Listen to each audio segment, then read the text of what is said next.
Well, all right, kiddos, it's time to sharpen up those edges and grease up your chains. We are going to live it up with mountain life. Dropping in 5, 4, 3, 2, 1.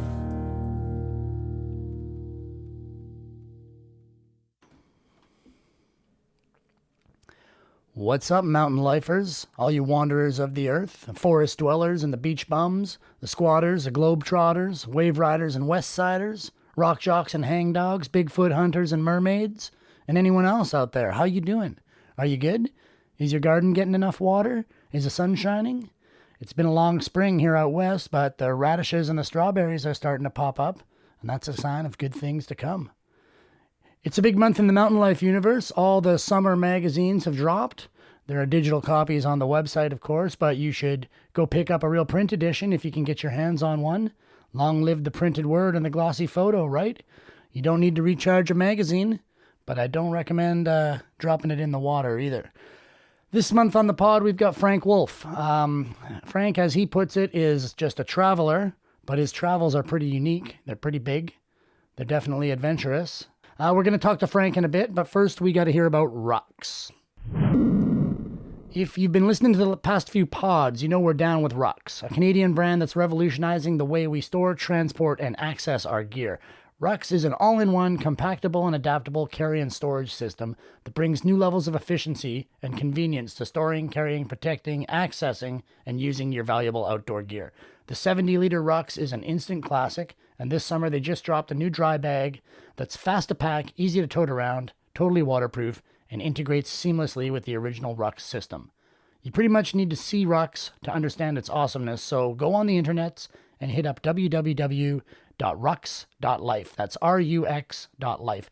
Even better, Rucks is offering Live It Up listeners 20% off at the checkout with the promo code MountainLife20. That's Mountain Life, all one word, and the number 20. No spaces.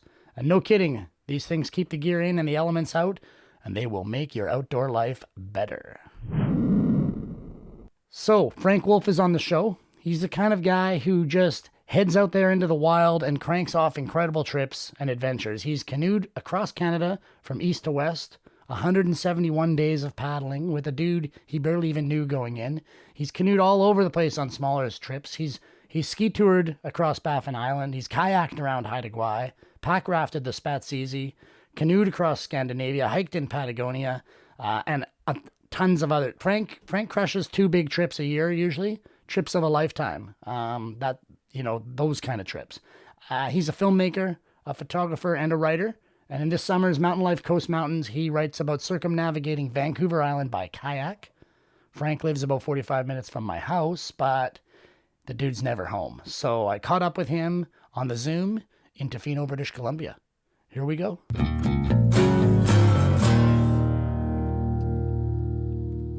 All right.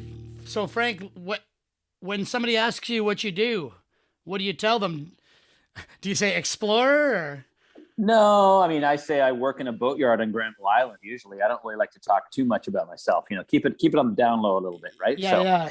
Under the radar.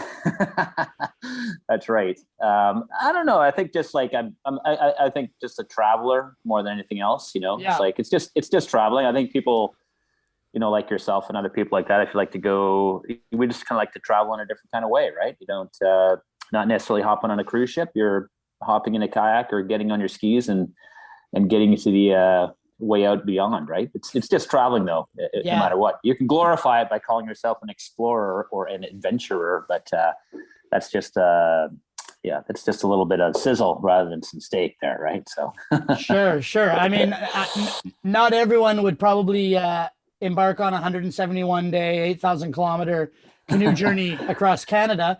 You were 25 when you did that trip. Where did that come from? What kind of trips were you doing before that made you say, okay, now I'm going to jump into this big cross-Canada canoe trip? Yeah, I think I was 24. I turned 25 on that trip, and I was like, for 3 summers before that, I was a canoe trip guide in Ontario, right? So right. You went tree planting, then you went canoe tripping, and and the dream of any canoe tripper is to canoe across Canada at the time. So when the opportunity came up with this fella who contacted me out of the blue, I said, sure. I didn't care who I was going with, as long as I was, I was just determined to get across. So it's just something that I love to do. And growing up, canoeing and doing, tripping and stuff in Ontario, it was just kind of an opportunity and once I did it, I think that's what kind of hooked me into never stopping doing these kind of, various interesting journeys. I love that kind of simplicity of kind of just moving through space and time. Every day is different. You never know what's around the next corner. And, you start in the Bay of Fundy, you end up in Vancouver, and every day was just kind of a challenge. You're perpetually engaged. It's kind of a Zen way of kind of living, and 171 days of that just got under my skin and then never left, I guess. So, yeah. Mm-hmm. Now you've got a lot of these trips under your belt. I think, for someone like me who has done a lot, or like a lot of people that do a lot of, 4 or 5 day trips, mm-hmm. How long does it take you now to, there's a difference between a 5 day trip and then the way your mind is working on a day 8, day 9, day 20. Oh, for sure. How long does it take you for the whole rest of the world to drop away when you're on one of these big trips? I'd say 2 weeks to completely erase the world you came from and be, right. And the world you're in being, that's your new world kind of thing. So yeah, it's about 2 weeks ish. So, and then after that, you're kind of fully, your day-to-day life in North Van or Whistler or wherever you're coming from kind of then just kind of fades deep into the background, and you're kind of, very present in the mission at hand. And it's often like, and coming back is often a bit of transition, because you kind of are moving every day. You're all trying to figure out how to get through from point A to point B. And then when it all kind of stops, then you kind of transition back into normality. It's kind of a bit of a transition for sure. It's a harder transition back for sure, I'd say. I feel like even just coming back from coming back from Burning Man is a hard enough transition for some people. Yeah, I can't imagine Burning Man forever, right? So in your book, it's called Lines on a Map. It's your first book? It is. It's my first published book. It starts off with a story about you being a hectic young 3-year-old and your mom chucking you in the cellar to calm you down, and you enjoyed it. Is your mom still with us? Did she read that when the book came out? Oh yeah. How did she feel about that? Oh yeah, she admits it. It's what she did. She was. My mother is very gregarious. We're probably very much alike. She's turning 81 in September, but she's still charging. I was out snowshoeing with her in March up at the cottage in Northern Ontario when I went for a visit there, and she's kind of like very much a firecracker. She kind of goes to the beat of her own drum. She definitely goes against the grain. If everyone's going one way, my mom goes the other way. Right, and I probably definitely got a bit of that from her, as far as like what you're comfortable with, the odd and the strange rather than the mainstream, right? Uncomfortable in the mainstream, and kind of, something that's quirky and unique and different and interesting is kind of where she kind of gravitates towards. So I get some of that from her for sure. And your folks were dragging you out into the wilderness as a young kid, or? Yeah, a little bit. I think like my parents, they're both from Europe. I'm a first generation Canadian. My mom's Danish, my dad's German, and they came out here. They came out here originally kind of like, oh, let's do like a 2-year, just check out Canada, check out the wilderness, go camping, this sort of thing. And then the kids started to come. And then they stayed, and they kind of stayed. Yeah. So we spent summers up in like Northern Ontario, canoeing and camping and that sort of thing. And that kind of got it into my blood. But still, I still did grow up in the city. I grew up in Toronto, and then just kind of, I think my background probably, I was a scholarship athlete at the University of Michigan for like track and field and cross country back in the day. So that's kind of like a good kind of disciplinary kind of avenue to get that kind of going into these long distance trips is kind of an easy transition. You're kind of used to this kind of, pushing yourself, plodding along, going hard, plodding along, whatever. And then it kind of, the mental aspect of that kind of transitioned easily into this sort of thing. So it kind of was a good fit for me, And now on a lot of your trips and in your writing, you're intersecting with history, right? Historical places, historical missions and stuff like that. Do you enjoy that the deep dive into the history of an area that you're going to be going through, and Mackenzie canoeing or stuff like that? And then Yeah, do you do that before you do the trip, or do you do that research after? Or yeah, I'm not so much a reenactor and follower. Like some of my trips have kind of been that way, yeah, but sort of not. cross paths a bit, but not Yeah, you not cross follow the paths. same route. You can kind of work it in and stuff like that. But it's and I think earlier stuff probably that's kind of something I almost brought in because I thought that's what people wanted to hear about. Right. But in terms of my own personal interest, I'd say I more want to be in the mindset of what those people were, like find places that are completely new and fresh. So most of the kind of the routes that I plan out, unless it's like say an environmentally specific thing, like I followed the GPS track of the Enbridge Northern Gateway pipeline, started in Fort McMurray, and then we biked down to the proposed pipeline start in like Bruderheim, just north of Edmonton, and we went all the way across, biking, hiking, pack rafting, sea kayaking, and kind of just follow the line and interview people along the way. And that was kind of like more mission driven. So definitely that was more about, using our kind of outdoor skills to showcase the landscape and let the people along the way narrate it. And that's you made a film of that? Yeah, it's called On the Line. There's a chapter in the book about it as well. Lots of 1-star reviews from Albertans about that chapter, by the way. But I was just telling my truth. Yeah. Yeah, so that's kind of like, so it's kind of like that sort of thing is kind of really focused and mission driven. But otherwise, if it's not something where there's a specific purpose, it's often just like, well, I've never been there. To me, this is completely new and fresh. No one that I can read about has kind of done this route, going upstream, downstream, and kind of linking it in the old ways in any kind of recorded time. So then for me, it's just kind of, then you're kind of doing it in a way that there isn't any guidebook or anything to kind of tell you what to do or where to go. And that's kind of what kind of is kind of exciting to me, is to kind of figure it out on your own and have a start and a finish and just see what happens in between. That's the exciting part for sure. And you lean towards self-propelled. Is that a mandatory thing? Always self-propelled, or are you open to whatever it takes to just keep the train rolling? I think generally self-propelled, like just kind of look, the landscapes I go in, it kind of the only way you can get through is self-propelled a lot of the time. So like you can't go motorboat and that sort of, I just kind of like doing it. I guess going under your own power is a simple way to do it. Yeah. And what about self-efficient or self-sufficient? Will you set up food caches and stuff on these long trips? Or I do them simple. Like I've never ever taken a bush plane flight on any of my trips anywhere. I kind of generally, if you have the time but not the money, then you can kind of start anywhere you want. You'll kind of get there. Right. So I'll take like commercial flight up to, like last year I went up to Fort Mac and did like a 1,360K canoe loop all the way around and back to Fort Mac. And that was, cheap flight. Yeah. Send my stuff up, call a guy at the local canoe club, kind of make friends with them, send them all your stuff. You show up there, you got your stuff, and off you go. So really, really simple that way. Yeah, and no like heli dropped food caches or stuff like that. No, yeah. And so on that trip, we just went out of the gate with 30 days of food, and that's all we needed. I was just came back like last week from a ski trip up in the high Arctic on Devon Island and Ellesmere, and same thing. We just kind of dirt bagged it a little bit, just kind of slept in the airport on the way up. We're not supposed to do that, but you kind of just start to talk to people and make friends. Met the guy who ran the local airline on the way up, and he said, "Oh, well, you can probably sleep here and this and that," and you kind of figure it out. And then we did all our flights by Aeroplan. Usually it's $5,000 to get up to like Grease Fjord or whatever, and then we just did Aeroplan. But Aeroplan, kind of anywhere within Canada, it's the same kind of number of points.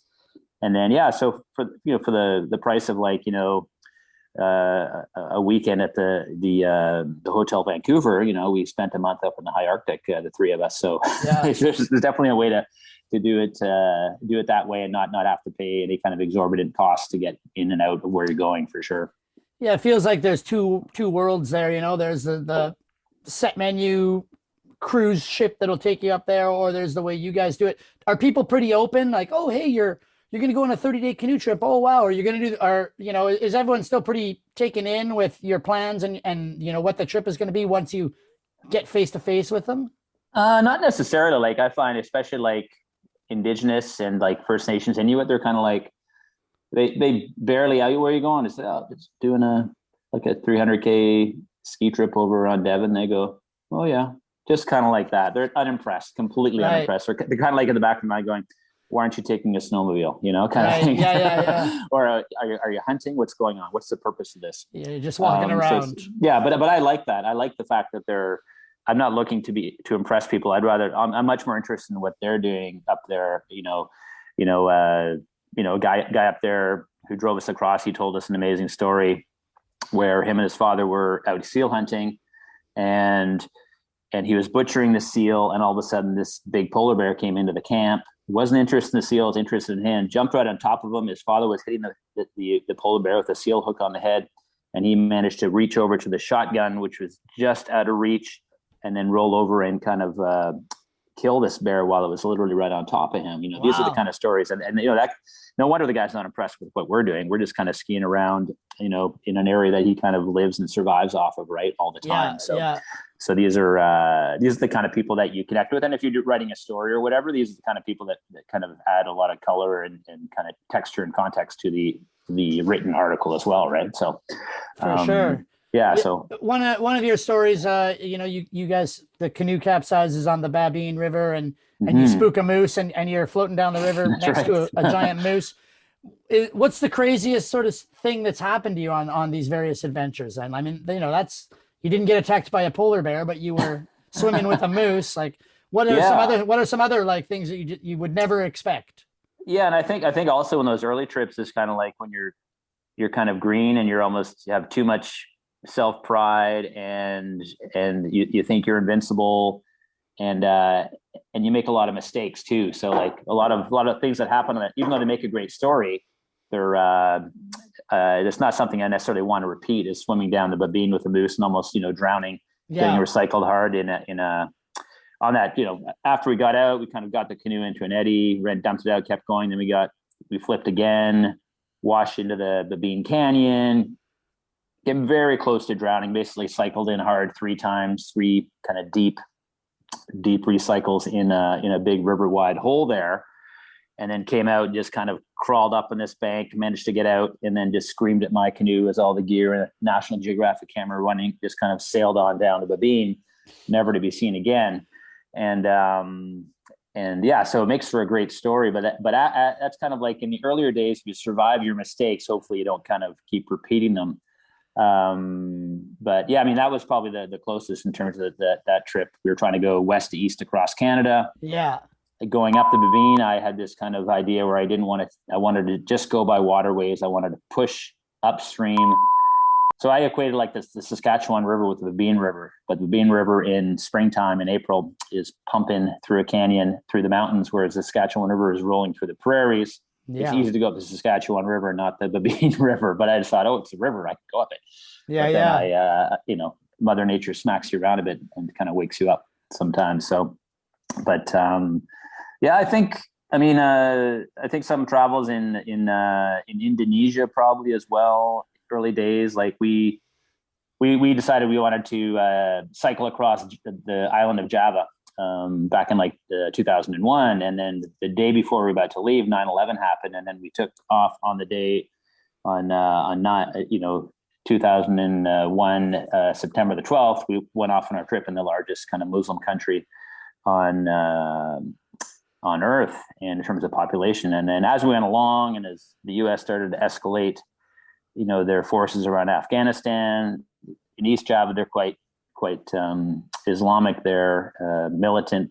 That's where the kind of militant kind of folks hang out a bit more. And so we were being threatened with, guns pointed at us, a lot of swearing, guys swerving at us on the road because they thought we were Americans. Yeah. So, yeah, kind of you find yourself in these situations where you kind of got to, feel it out and fly by the seat of your pants. So we kind of cut that trip short a little bit and then head up to Laos to kind of go on a nice river trip and chill out. But yeah, I haven't squirrel suited off the chief and stuff like that too. So in terms of those kind of, death defying, adrenaline kind of moments, when you're kind of more in these kind of long distance, grinding sort of expeditions, hopefully you don't get into these kind of, life or death situations. And now you do enough of those, and you kind of see when you're doing a lot of whitewater and stuff like that, as I do, and now that I've done lots of it and made my mistakes, you can kind of see the problems before they happen, hopefully. Experience. Exactly. Experience is good. So if you survive your mistakes, hopefully they're the best lessons out there, right? So, I mean, you just mentioned Java, and I like you said, it's incredibly populous. But I read in that story, you guys were still able to get sort of off the beaten track and find wilderness, even in this, comparatively small, super packed country of people. For sure, yeah. Yeah. Does it feel like, as the outdoor rec boom takes hold, especially here in our home province and in North America, does it feel like there's a risk that we're going to lose a lot of our wild places, or is it more just, it's going to be really concentrated close to the cities like it is in Java, and the real wild is not going anywhere anytime soon, other than like mining and forestry and stuff like that?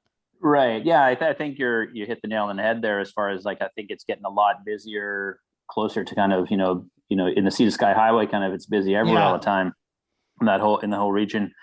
If you want to go, say, mountain biking or climbing in Squamish on a weekend, it's going to be, jam packed even during the week. Right. So it's just there's such a hub and a draw. And I think people discovered the outdoors in many ways during the pandemic, because they had nothing to distract them.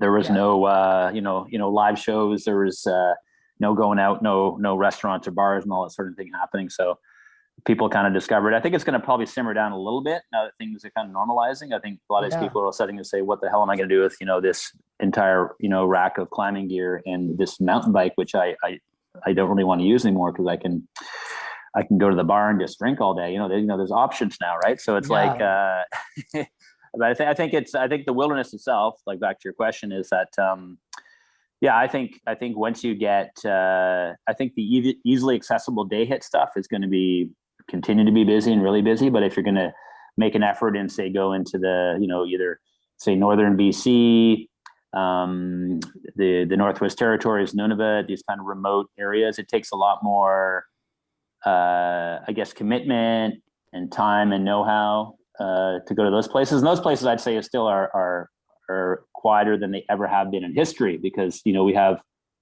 most Indigenous people, they hang out in their communities, they're flying communities, but anywhere they go, they get on a plane and fly. They don't travel, say, the waterways or through the mountains to get to where they used to be. They go as far as, say, the motorboat will take them to the end of the lake, but they're not going to get in a canoe and travel 1,000 kilometers to, say, follow the caribou herd. It's just different. I mean, they're all modern living people now too, and these kind of former, say, routes in like most of Canada that they would have traveled are now grown over and unused. So a lot of these places, I think, are getting less and less used. I think it's more that day hit populated areas and stuff like that that's getting hit a lot more. So it's if people just venture out beyond the fringe of civilization, I think it's probably as quiet as it's ever been. You just got to be able to make the commitment to get out there. Do you think there's a benefit? I know you said around 2007, you started putting a bit of a more ecological, environmental awareness into your stuff. Is it a benefit to have these millions of new day trippers getting out into the let's call it the near country? Do you think that's going to help us as a society protect and appreciate these wild spaces that they may not see, but they may dip a toe into? Or I think once people get out there, even if they're just doing day hits or weekend hits, which is awesome. I mean, it's good. I mean, on one hand, as a selfish outdoor person, any kind of climber or paddler or mountain biker wants the trail or the crag or whatever to themselves. The pow turns. Exactly. And then also realize that if people don't see the value of these things, then they might just park a whole bunch of houses on top of your crag, and that's kind of because there's no connection to that sport or that kind of space that you value so much.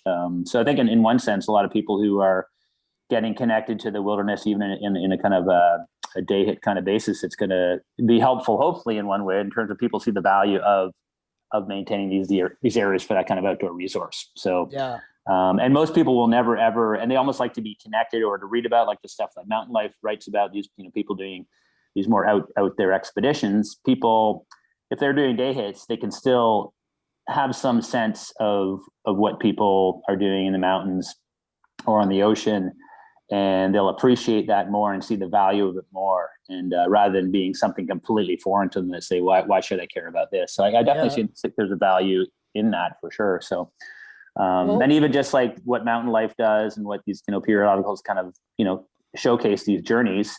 I think that if people are like inspired by these journeys, that will also help as well, right? So to kind of read about it and connect it, and then also do it as a part of their kind of, passion, then I think it's a win-win for sure. Do you get many people coming up to you at like the film festivals and stuff like that and being like, hey, your story inspired me to do, and then they tell you about a big trip that they did?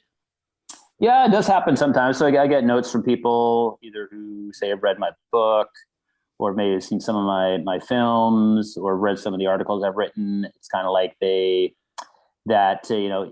say it's about a 30 or a 60-day trip or whatever, it still inspires them to, hey, because of that, I read this book to my son, or this say chapter to my son, and because of that, we went out for a weekend, say in Algonquin, or we went climbing for a day in Squamish, or we went out for a little backcountry ski in Whistler or whatever. And I think you do get that from people. So it's kind of like they're not going to do what you're doing. Yeah. But they're saying, well, if he's doing that, then I can at least do this and get a taste of what that is. And that's great. So if it's a kind of gateway, and then it becomes part of their life. And once anything becomes a part of a person's life, it becomes part of their passion and their desire in terms of what they do on a day-to-day basis. They're going to stand up for it if they're called to it. Right? Yeah. So, once you understand why it's worth protecting, you're not that much more inclined to protect it. So with the release of the book, when did the book come out? Was it 2 years ago or last year? Actually, 2018 it came out. End of 2018. Yeah, like October 2018. So how much has things changed for you since then? Is there a whole new facet of it with fan mail and publicity and stuff like that? Was that no. No.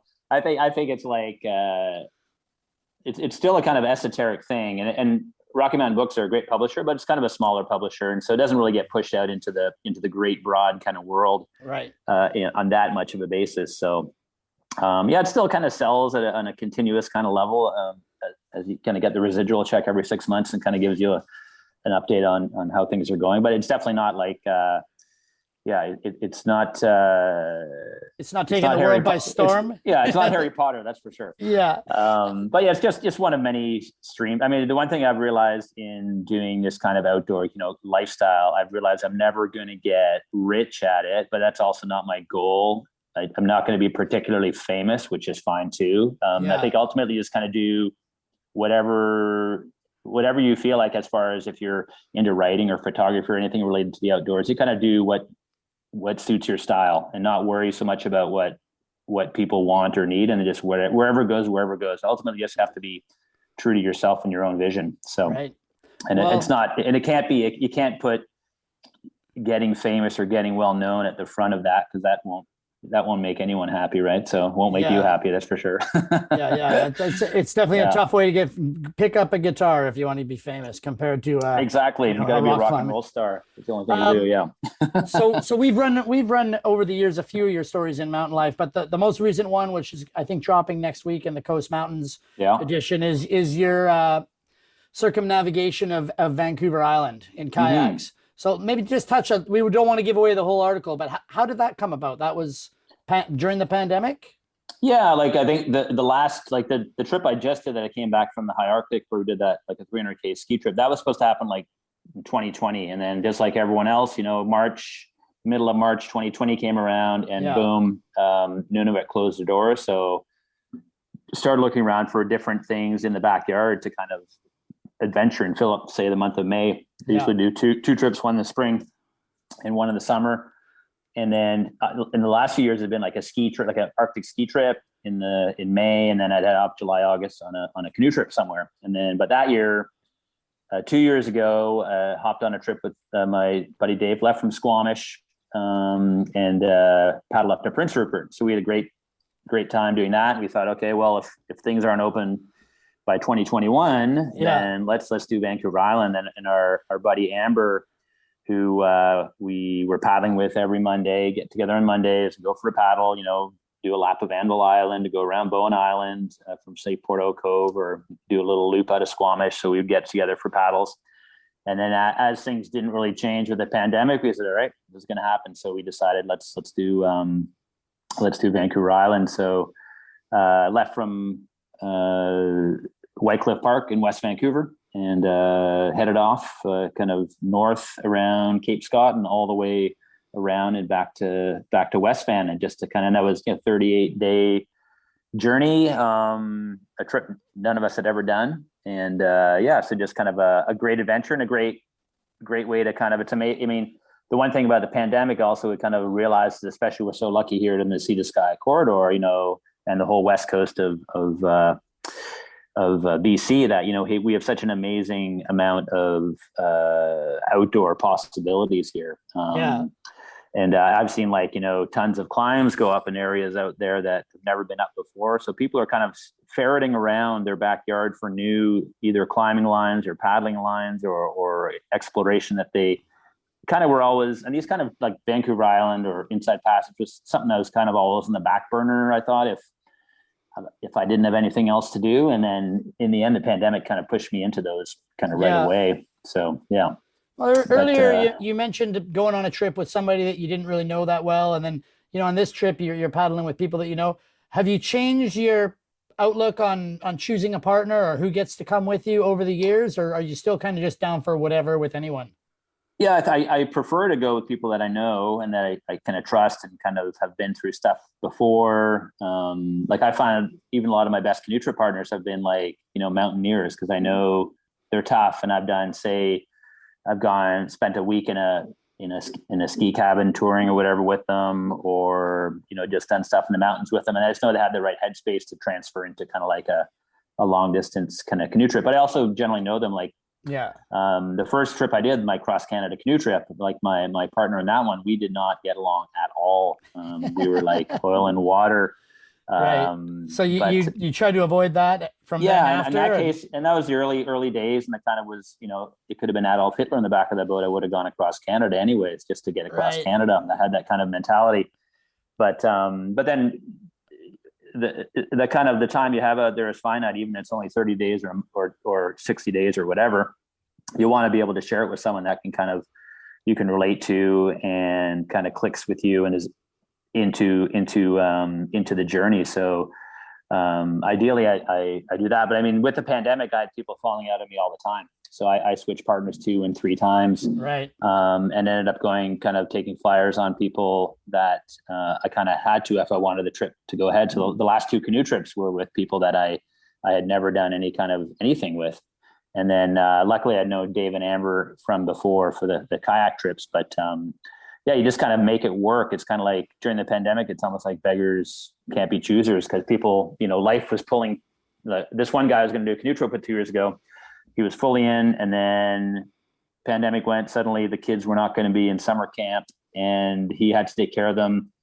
He was split with his wife. She had a full-time job. He'd just been let go. It all fell on him. So he said, I can't do it, man. Right. I got these two children to keep alive, and suddenly falling on me. And life intervenes. Exactly. Life intervenes. And so you have to be kind of nimble and flexible. But it is interesting, like in the outdoor community, you can kind of throw it out there and you get connected with a few people and you kind of chat with them a little bit and you kind of get to know them a bit. I think if you know people and know people in the outdoors, you get a sense of a person, whether they're going to be a good fit, even if you don't know them that well. So sometimes you kind of take a bit of a flyer, but kind of know in the back of your mind that it's going to work out. So, yeah. And as far as partners go and life intervening, like you're married, you've got a partner. Yep. Long time partner. Any kids?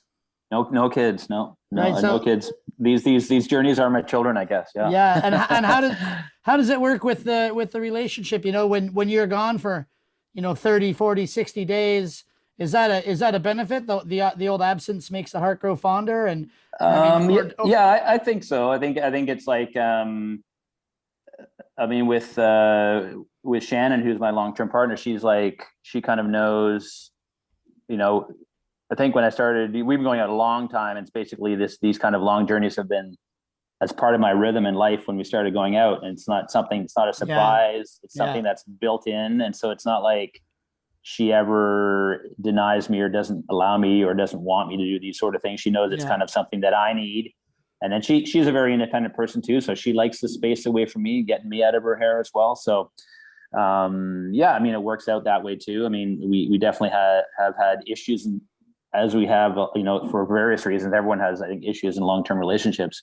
Yeah. But yeah, overall, in terms of the weird lifestyle, I guess I have, people are shocked that I've had a long-term partner through all this sort of thing. So, which is kudos to her, I guess. So, wow. But or maybe not. Maybe she should have turfed me out. What do they call Frank without a girlfriend or a wife? They call him homeless, right? I mean, it's like a climber thing, right? Same thing. So, yeah. She keeps the home fires burning, I guess. Don't jinx it. It's going well. It sounds like, a lot of your stuff is paddling. Do you have is that your favorite mode of transport, paddling? I kind of use whatever the best tool is for the job. So it's if once you get basically east of the Rockies and all the way into the northern islands in summertime, canoeing is kind of the best way to kind of travel, upstream, downstream. There's interconnected lakes and rivers kind of going everywhere. So exploring those kind of areas for sure. Canoe on the ocean, kayak is great. Do you ever canoe on the ocean or? I have small trips and that sort of thing, but I think if you're dealing with rougher waters and all that sort of thing, and kind of, having a skeg or a rudder is definitely advantageous. So the sea kayak is definitely the way to go.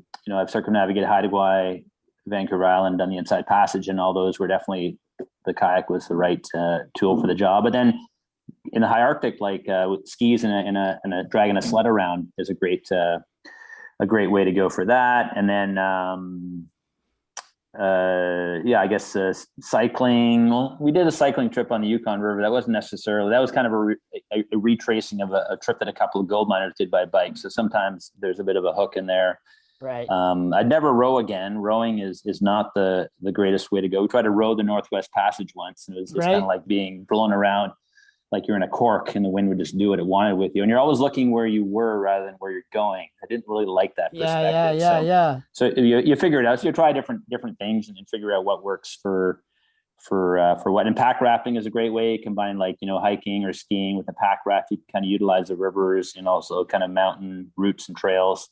So kind of whatever best suits the terrain is what I'm not I don't try to put the square peg in the round hole. It's kind of like whatever works best for that kind of that kind of terrain is kind of what I'm going for. So, when you were younger, was there adventures or people or books that or when you were in high school or in university? I think you went to university out west, didn't you? Yeah.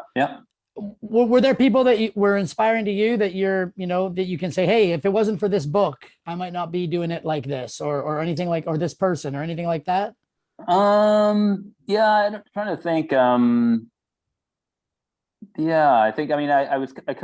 read a lot of like Jack London and Farley Mowat, kind of, these kind of almost somewhat fantastical tales from a long time ago about, the hard life of, say, the gold miners or some of the Inuit and indigenous people, kind of those old stories. Yeah. And so kind of reading those kind of books kind of inspired me to kind of, seek out that kind of, it was kind of very romantic kind of, they romanticize what it was, of course, but it kind of probably inspired me to go out there somewhat. But I think I've always been just kind of, I think just starting off like canoe tripping in the summers and kind of doing that and finding my passion there kind of then led into everything else in the outdoors. As far as like an individual person, I'm not sure if I ever had like a personal hero. How about you? Do you have a hero that kind of drew you into it? Or I mean, the books that really got me going when I was a kid, obviously I grew up in the Sea to Sky. Squamish was a big thing. We were rock climbing when we were young. Of course, yeah. There was ski movies and stuff, but as far I love the John Long books, the John Long climbing books. And that Long and Adventure actually is a book that really inspired me. That's kind of mostly about his non-climbing stuff, all these kind of crazy adventures in Borneo and that sort of thing. So actually John Long, that rings a bell. He's definitely was inspiring as far as a guy who like really committed himself to adventure all over the world. So yeah, and it was, I don't know, it just feels like that was the 90s. We're pretty similar in age, so yeah. I of course, my old man was all about the classic mountaineering books, Touching the Void, Oh, nice. and Yeah, like of course. Shackleton books and stuff like that. So all Hmm. that stuff played a role. Um, Obviously film, Banff Mountain Film Festival was huge for us. Yeah, It would come through town once a year, and of course, of course. everyone Yeah. would put on their nice clothes and go out to the Whistler Conference Center and watch that. But speaking of iconic figures, I mean, in your book, you talk about meeting Pierre Trudeau, ex-president, Hmm. ex-prime minister, and he knew his way around a canoe. It seemed like. Yeah, I think like for him, like my mother, it was always her favorite, prime minister, because he had a kind of a kind of a fuck you kind of attitude in terms of I'm gonna kind of do it my way, and he was generally the smartest guy in the room. There's that famous picture of him giving the finger to Alberta, which is basically, I think his son is still paying the price for that now. But yeah, and I think there's that almost like, again, it's like romantic image of him, like with his like tasseled buckskin jacket paddling the canoe down the river, and he actually did real stuff. Like when we met him, we were going across Canada, and he'd heard that these two guys were kind of coming through, and we came right through Montreal. Yeah. And so we reached out to us, connected us somehow, and we ended up having lunch with him in this in the IBM tower in Montreal. So I remember going up there, and at the time he was 75 years old. And then we took, Smelly Canoe Trip has been out for a month and a half or a month or whatever, from the Bay of Fundy to there. Show up in the elevator, waiting in the little lobby, and I remember him just like sprinting down this kind of like spiral set of stairs like he was a teenager, and just coming right up and throwing his hand out to me, and just kind of shaking it vigorously, and it said, "You guys like souvlaki?" And it was like completely unpretentious. I said, "Sure, yeah." And said, "Yeah, I'll take you downstairs." So here we were lined up with like cafeteria plastic trays in this cafeteria in the basement. He buys us a souvlaki. We just kind of crowd around. It's him, I think it was one of his workmates, Jean, and myself, and the guy I did the trip with, there, Lance, and we just chatted canoeing for like an hour, nothing but canoeing, no politics. And he told us, when he was young, our age, after college, he paddled from Montreal up to James Bay, just did a solo trip. And that summer at 75, he was actually going to do a 10-day trip on a river that hadn't been paddled before in Baffin Island. So even at 75, he was still out there, getting out there after trips and stuff like that. So I remember him even talking at the time about his son, Michel, who lived in Whistler. He was at the time in 75. And he was like, he talked about, I got my son, Justin, he's a teacher or something in out west. And then Masasha is a journalist. Oh, but Michel, he's got the good life. He's a canoe trip guide in the summer. He's a ski bum in Whistler in the winter, he said. And he just envied. You could see this is the one he was proud of. Living the dream. Living the dream, exactly. That's exactly kind of what he did or would have wanted, right? So maybe he had that attitude for sure. Maybe it should be mandatory that all politicians have to take one 10-day trip per year, in their own country to get actually learn about what Canada is like, not just what's inside your office, your four walls. So he was a guy who was and he traveled like throughout Africa and all those sort of areas in the 50s, like before people were traveling out there. So he did amazing journeys. He lived life. He knew the world before he got into politics in his 40s. So that's the kind of person you would want, I think, as your leader, someone who's worldly, someone who's someone who isn't isolated into a certain dogma, and they can kind of argue or understand, different perspectives, and kind of call out people's bullshit, which is kind of what he did. Right. So, so it was cool to meet him in the context of that journey for sure. Has, the politics and the natural land is intersecting, it seems, more and more, and in some ways good ways and in some ways bad ways. Do you get drawn into it too much, or do you raise awareness, obviously, and you have this in your mind about the environment and taking care of these natural spaces? Do you get sucked into the whole sort of political machine of it all? No, I've never been one to kind of be a joiner of groups, I guess. So I've never been really part of any organization or a movement. The worst thing I can imagine is marching down a street with a sign shouting about something. It just, I think that's like the worst way to do. So I kind of just, with my set of skills, having access to the wilderness and doing films and writing, kind of using that, but not being preachy about it. So I think all you can do is you have to show and not tell people. So if you're doing like a journey, you're talking about an issue in the wilderness, you got to basically, you basically have to talk to the people whose lands you're going through, let them be the narrators to whatever the issues are. And through your camera, your video or still, you can kind of show the landscape and then be honest about it and let people speak their truth and just put it out there. And then kind of, instead of having an agenda, an inauthentic kind of agenda going into it, like I hate documentaries that are kind of preachy and doom and gloom. It's kind of give a balanced, all side view and let people, talk. I think ultimately all people, doesn't matter what side of the coin you're on, they're good people. Like I talked to people on the line trip. I talked to people up in the tar sands who are working there.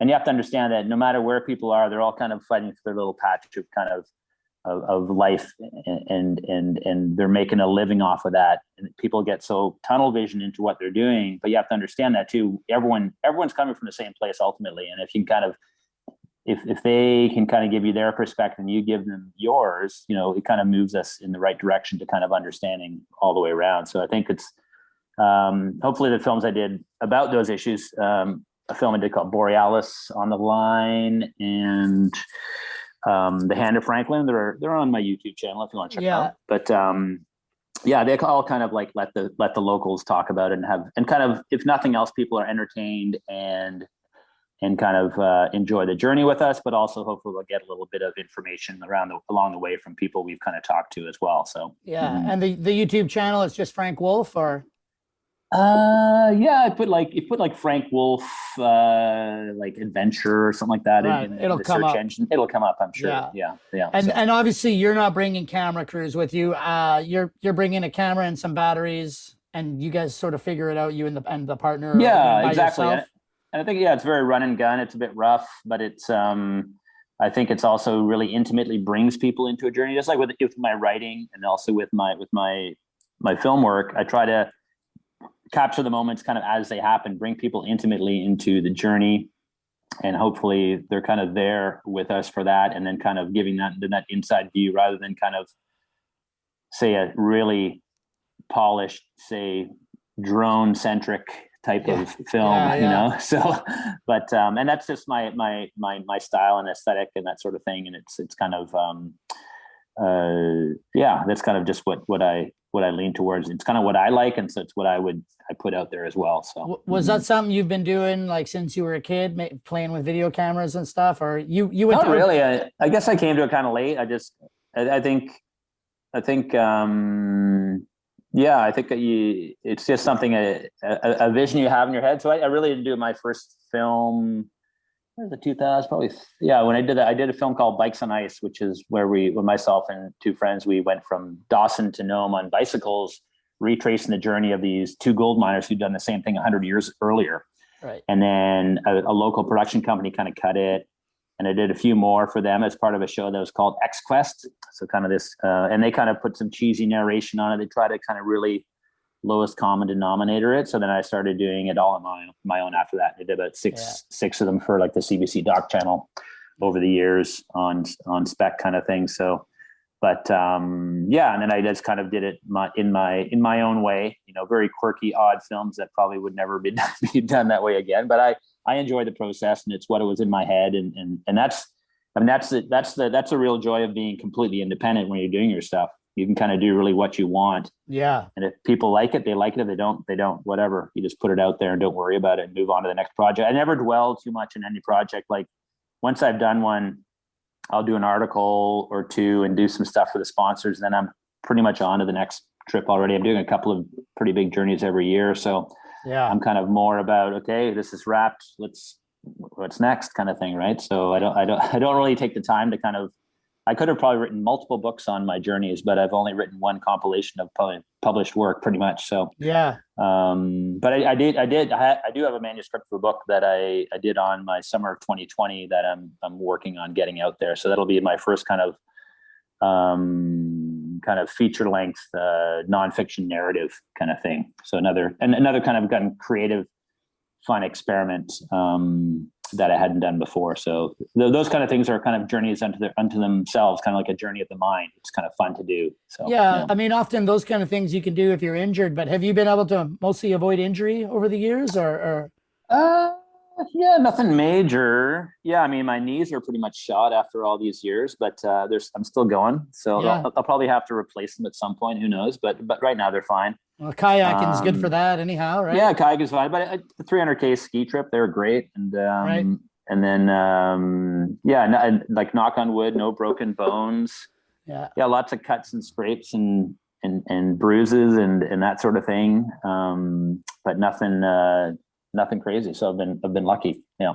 When you're on these big trips, how tech enabled are you? What kind of technology are you taking? Are you bringing GPS, sat phones, or are you in touch with weather reports and that kind of stuff constantly, or are you just kind of giving her?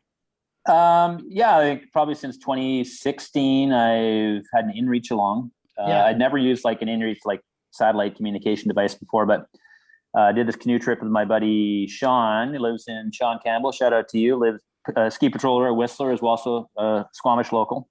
But he had just started going out with a gal 3 months before our trip. And so part of the package deal for him to come away for 2 months with me was he had to inReach her every night. And so I'd never had an inReach along. So he was using the inReach, and I decided, oh, this is kind of a cool tool. And ever since 2007, I started doing like a haiku in my journal every night to kind of capture a moment of the day or the essence of the day. And then with the inReach, I found, it's a great way so people can check out where we are that evening camping on the map. I'll get a haiku in there, 575, easily fits into the 160 character parameter. And then, so after Sean had his argument with his lady friend on the, texting back and forth, then I would throw down the haiku and there we go. So I think the relationship lasted 2 years. It's not bad. That's pretty good for this area. It lasted beyond the trip at least. And then they can't blame you. So, yeah, but that's what brought the inReach in there. So ever since then, I brought an inReach on trips and done like a daily haiku and a tracking map that it's pretty much for my mom, I think. Yeah. And then people can follow along. So I guess when you're on a river, you're not too worried about looking at the map, right? The river goes where it goes. Yeah, rivers and lakes, and like for me, like for doing maps and stuff like that, I still use like paper maps, but now all the maps are free to download on the government topo sites. You can get every single 1 to 50,000, 1 to 250,000 across Canada, and I just kind of you print them down, download them for free, and then just crop them 11 by 17. Take them to Staples. So for like a 1,400 kilometer trip, I can get all my maps for like $15. Crazy. What a difference. Yeah. Just print out the 20-cent 11 by 17s for your route and you're good to go.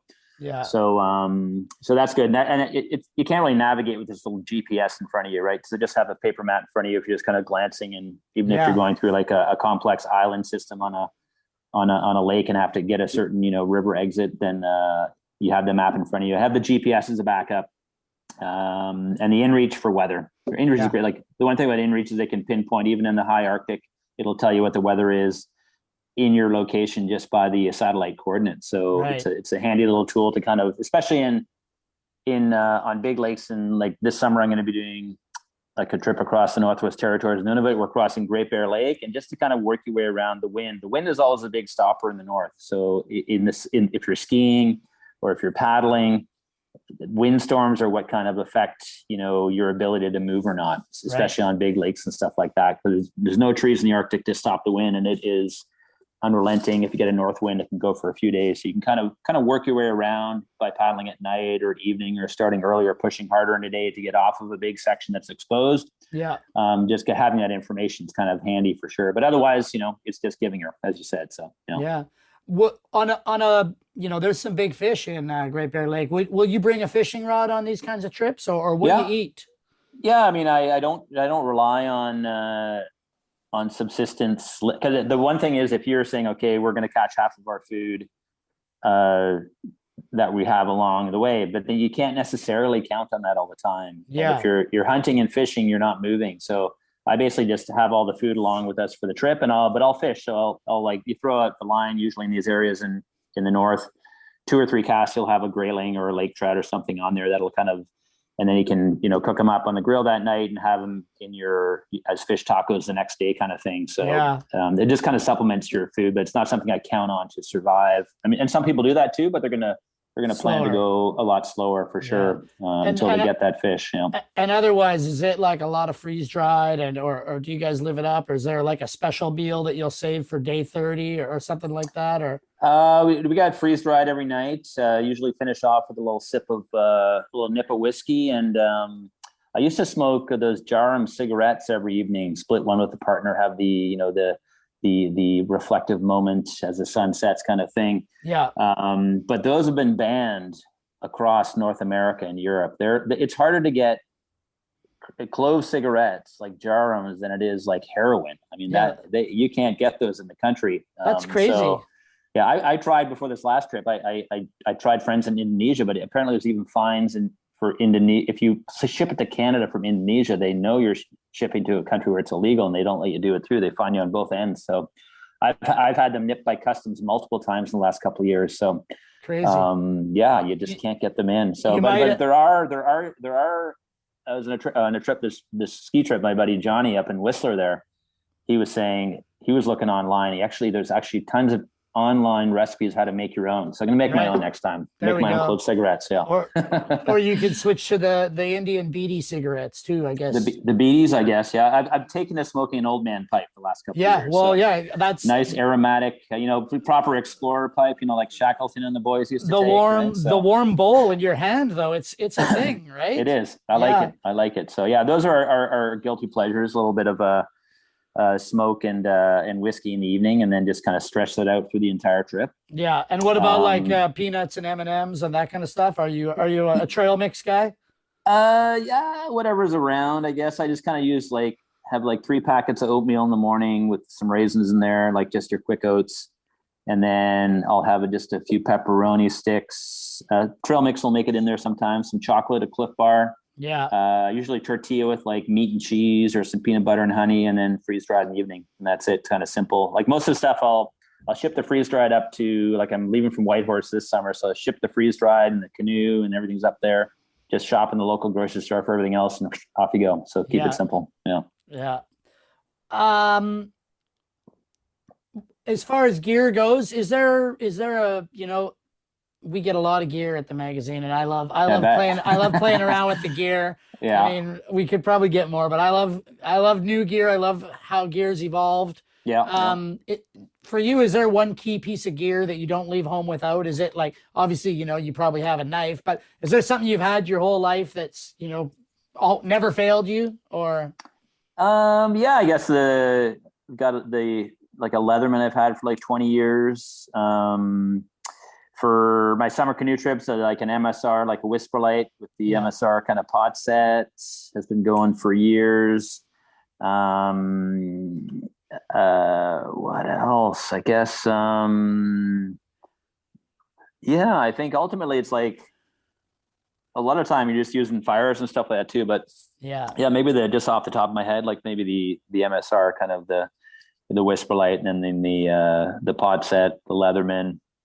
I'm trying to think off the top of my head. It's like saying you've got so much gear, I've got so much gear from various sponsors over the years. I have like multiple and triplicate of all these things that I probably should just clear out of my storage space. But my buddy Chili started putting his extra gear in and giving away like end of the world backpacks to people, right? Like, nice. Here's, you're ready to go. Just add your own weapon, and you can run to the hills and survive. Got your sleeping bag, got your food, your a stove, right, and water purification.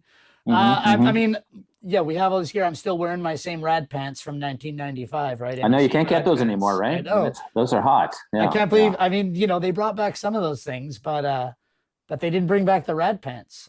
So rad pants is your favorite piece of gear? Well, I mean, it's the one that I still have. I still have my Yosemite hammer, and I wasn't banging in that many pitons, but I liked the hammer. So I guess I still have all that stuff. But the rad pants is probably the one that comes into play the most.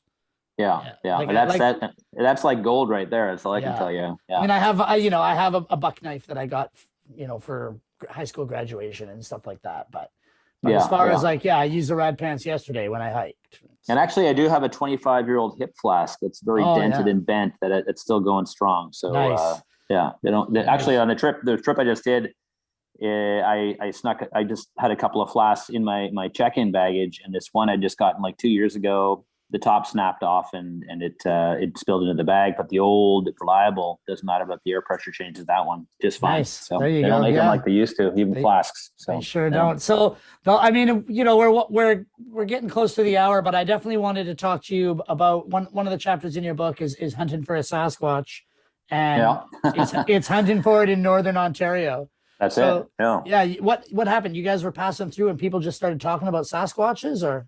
Yeah, and it's interesting. It happened even on the most recent, like in 2020, I was up in that area too. But it's like we were going through, and like we stopped in a few different indigenous kind of flying communities along the way. We'd basically gone from the Narrows of Lake Winnipeg and went up to the Hudson's Bay via various waterways. And in these little communities, we stopped about 3 or 4 along the way. Everyone, like, without us even like prompting them, talked about, have you guys seen any Sasquatch? Or there was a Sasquatch kind of spotted, like tracked by the airport the other day. Or this guy told us the story of being chased on a portage by a Sasquatch, and he was completely convinced of it.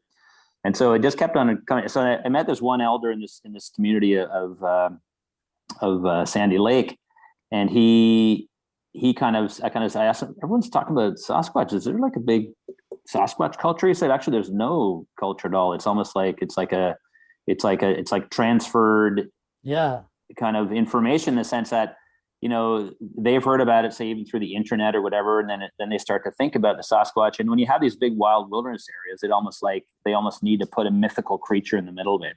Yeah. And the Sasquatch, because it fits in this kind of, this vast landscape that the indigenous people nobody really travels through anymore, because they fly over these large tracts of land. This is a place where these myths can kind of, be planted, and they can kind of grow. And so basically this whole Sasquatch myth, they act like it's part of their culture and their history, but it's not at all. It's something from the last 10 years that's almost been transferred over there from the Cascadian Northwest culture. It's a remix Sasquatch. It is. So it kind of works for them, and it kind of works for their stories, and you kind of see how these kind of myths kind of get started in the first place, right? Yeah. So, well, I mean, you talk about it in the book too. A Sasquatch, basically, no one's ever proved that they're there, but that's it. It's a metaphor for the wild, right? I think that's why people love it so much, because as the world seems to be pushing out and encroaching on these wild spaces, and there's less adventure, I think people like to think that there's still this wild beast out there, right? Shitting in rivers. That's why you can never see Sasquatch shit, right? They shit in rivers, and it keeps their asses clean. That's right. You've seen tracks everywhere. There's whole shows dedicated to them, and yet they've never really been seen. There's never any kind of proof, and that's these kind of myths people. But people there, even like 2 years ago, this guy was completely convinced, and he said it like dead set. He said him and his buddy, his buddy's snowmobile broke him down middle of the lake in the wintertime, and he glanced over in the corner of his eye. He sees in the distance there's this huge long-legged thing striding across the lake. So he hops in the snow machine, guns it towards the Sasquatch, and it's just moving really quickly towards the woods. But then it got into the fringe of the woods before it could get close enough to kind of get a picture of it. Yeah. And then anybody said, and he told us basically that the Sasquatch, they're not going to hurt you. Neither are polar bears, but grizzly bears will kill you. Said these other guys will just look at you and leave you alone. But he said also that, but when you see a Sasquatch once, you'll never see it again. Right. So, and then, but then he said he saw one 3 years later. So he kind of mixed his messages there a little bit. So, but so it exists in that whole like vast boreal forest of Canada, kind of east of the Rockies. There's this big Sasquatch movement happening. So it's everywhere. But yeah, it's interesting how people and culture and stories kind of it seems like everything's so different, but really these myths and these kind of mythologies kind of continue on. Yeah, so, and around the world, right? I mean, the academics have kind of researched that, and all the myths from all over history around the world, they all sort of intersect and interweave, and and teach and tell the same things. Yeah, and I think that's part of it. We're very much in a global culture and in a global kind of society, and we are getting bits and pieces of culture everywhere and kind of blending them into something new all over the world, right? So stuff is perpetually changing and evolving. Yeah. Well, if any of my buddies are going to see a Sasquatch, I think it's probably going to be you. So keep your eyes out, man. I will. I'll be looking out for it, man. And let us know when the book of haikus is going to drop too, right? Sounds like you got a book of haikus in your pocket. It's true. I have thought about that. Like a one picture, one haiku, do a nice like coffee table book. Beautiful. Totally. Yeah. Is there anything you want to close out on? You know, any advice for the kids out there that say, hey, listen, I want to make a life of just doing 2 big trips a year. Any wise words of wisdom from a grizzled old veteran here? Yeah, I think it's not very hard to do. I mean, I think ultimately don't get lost in if people are planning something, don't get lost in the details. It's very simple. Like if you want to do a big line for the wilderness, literally you just have to have the time. You don't need the money necessarily. It takes very little, I think, and less is more. So if you can do more with less, that's kind of the key. So if you have a vision for something you want to do, once you start in motion, the will to do it and start to talk to people about it, it will happen. So, I mean, ultimately all you need for any kind of trip is you need transportation. That could be a pair of skis, or it could be a canoe or a kayak or a stand-up paddleboard or whatever. You need shelter, which is like a tent, and you need some food. So any kind of journey, if it's like 100 days or it's just like the same as a weekend, you just got to figure out the food part of it. So it's very simple. And so if you really have a vision, you can totally do it. The only barrier is your kind of your will and your imagination, I think. So, but I think anyone can do it for sure. It's nothing really special. Like I said in the beginning of this talk, it's just traveling. And if you do it simpler, the rewards will be that much richer for sure. All right. Well, there you go. You heard it from a guy who's been doing it for over 25 years now. So, Frank, thanks for your time. Everyone out there, the book's called Lines on a Map, Frank Wolf, and I'm sure you could probably get it off your website as well, which is fwolf.ca. You got it. Yeah. Awesome. Thanks so much, man. We'll see you thanks, soon. Pete. Awesome. Cheers. Take it easy.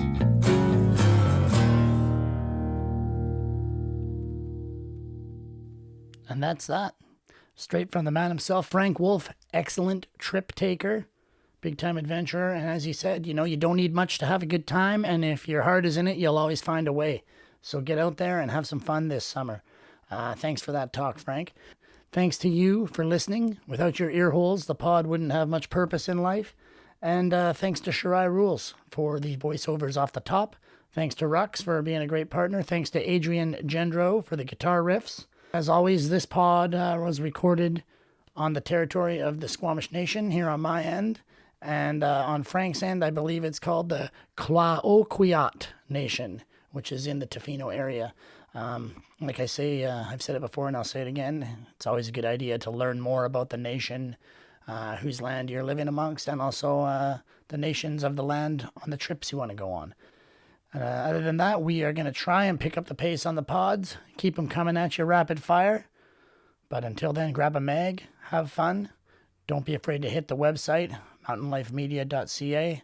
Hit us on the social, and don't stop believing. Don't stop living it up. And if you see a Sasquatch, get a picture.